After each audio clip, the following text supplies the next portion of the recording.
विषाक्त छतु खाई 25 जन असुस्थ। विषाक्त छतु खाई 25 जन असुस्थ होता बेले मालकानगिरी जिला मुख्य चिकित्सालय भर्ती होती।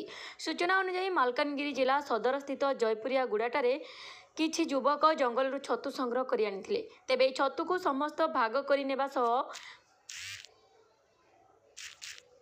प्रस्तुत करी भोजन करिया परे असुस्थ अनुभव करथिले।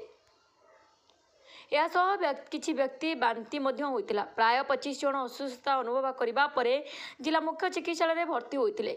समस्त चिकित्सा जारी रहितबा बेले विषाक्त खाद्य जोगु एपरि होइतबा जणा पड़िछि। उक्त छतु विषाक्त होइतबारु एपरि होइतबा अनुमान करा जाउछि।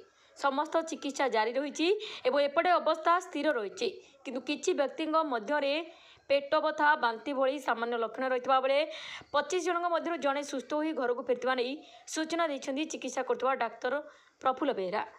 Bureau report Subhadra news.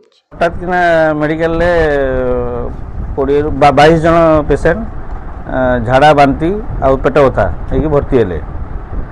तापरे समस्त बुझलाटू जे से माने घरे छतु आ पनीर खाइचंदी। मोस्टली जार सब लक्षण थिला से माने सबु से छतु पनीर से माने सब खाइथिले से माने। आ लक्षण साधारणतः समस्त एका ज्वर पेट बथा बांती आ तादेरो आज डिस्चार्ज होचंदी 4-5 जन डिस्चार्ज हेलेनी। आ लक्षण सब कमी जाईची।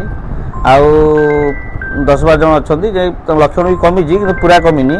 तांको जते शीघ्र पारिबो हम छुट्टी कर देबो, डिस्चार्ज कर देबो।